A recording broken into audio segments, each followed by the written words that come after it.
Hey guys, it's Nerdy Movie Guy. Today I'm going to talk about Mad Max Fury Road.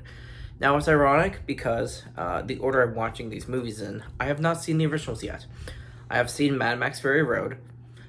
I've recently, after watching Mad Max Fury Road, watched Furiosa and Mad Max Saga, and eventually I will go back and watch the first three Mad Max movies.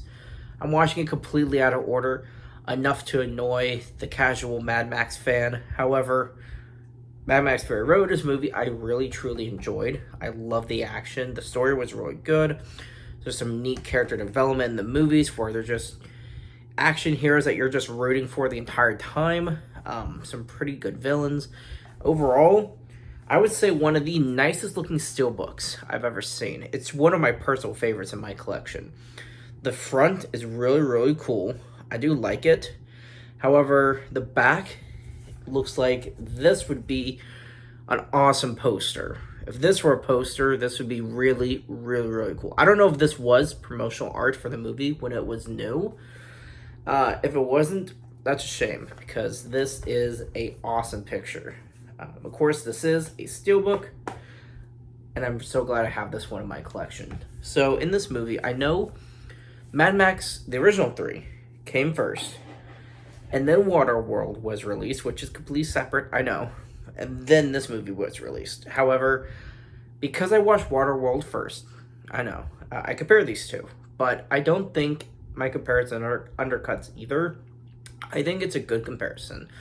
Because in this one, it's all the desert. And anything green or water is sort of sacred in a Mad Max Fury Road. And in Waterworld, although water is plentiful, green is rare, scarce, and sacred. So the concepts are a little similar with both kind of this rough, emotionless hero that eventually sort of opens up to the people around him.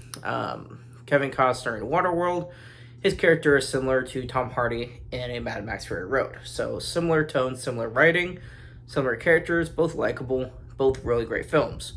So now that we're done with the comparison, I really like Tom Hardy in this one. I do like him in movies. I think he's had some bad roles. He's had some good roles.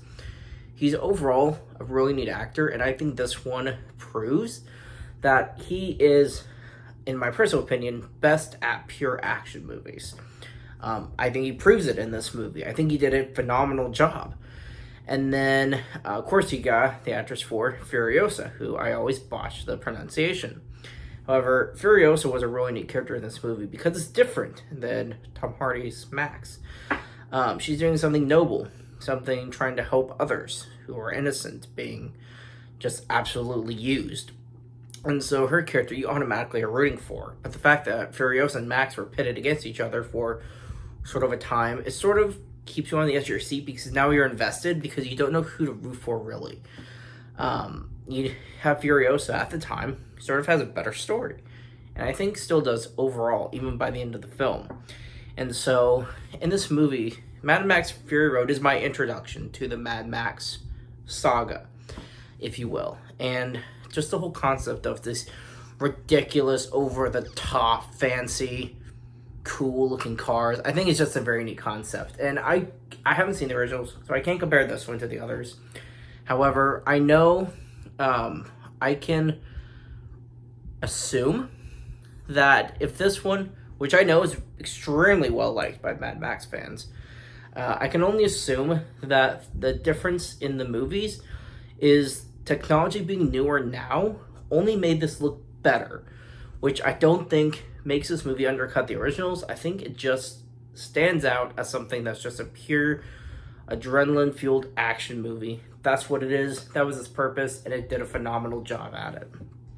Obviously, the director did a great job with this movie. The action is 10 out of 10. But with the stories, what's cool is there's not minimal dialogue in this movie as a whole, but there's a lot of action sequences where there's just not a lot of talking. There's not communication between the different people. Because in the war rig, as you have in Mad Max Fury Road, the drivers sort of have their own role, and everyone in the back knows what to do. So this movie sort of just capitalizes on the music, which sets the tone and theme for what's going on, while allowing there to be less dialogue to present the action in a more epic style. So I think it was well done with every single sort of action sequence. And in this movie, what's really cool is there's about 4 or 5 large action sequences. This isn't like some war movie where there's one attack after another and there's like 10 different attacks in the movie. There is a select few attacks in this movie, but they're long, action-packed, and epic, which I think is why a movie like this stands out. And I think there's why there's so much excitement for Furiosa to have her own movie, because the character obviously deserves her own movie. But for the style of a movie, I think it just made sense to do another one. Furiosa and Mad Max Saga just released this past weekend, and I really hope they do another, whether it's between Furiosa and Fury Road or it's just separate. Regardless, I think there's a lot of attention and a lot of love for this franchise, so I hope they keep it going, make another movie somewhere within its timeline or franchise, if you will. So I think there's a lot of work to be done with this franchise. I think there's a lot of side characters, a lot of villains, a lot of plots, a lot of... I mean, just as technology progresses, the movies are only going to look better, whether or not the story's better or not. So I think there's a lot of opportunity with something like this, and I hope they keep it going. I also love, in Mad Max Fury Road, Morton Joe and sort of the War Boys. I just love the sort of rough look of everyone. Everyone's just looking for that one glory moment in death. I think it's just an interesting concept. And a wasteland like this where everyone's dying is an interesting concept, sort of on a psychological point of view, because if the world was a wasteland, would you look for ways to make it better? Would you look for ways to help others? Would you just want that one glory moment in death? I mean, it's just interesting concepts thrown all around in this movie, where you have the War Boys, they just want their glory moment in death. You have Max, who's just looking for some sort of purpose, he just feels lost. He feels like there's really nothing to do, no one to have, nothing to see, and so he's looking for purpose. And then you have Furiosa, who is just dedicated to helping people because of her past, as we now see in her solo film.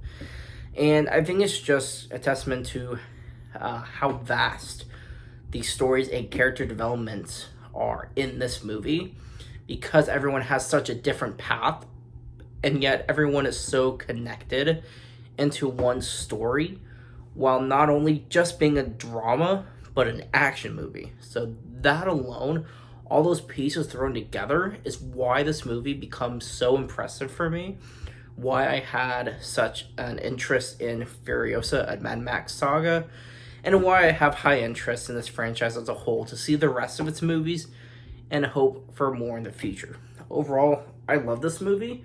I can't wait to review Furiosa and Mad Max Saga. Thank you guys for sticking with me. Keep it digging. Thanks again, guys.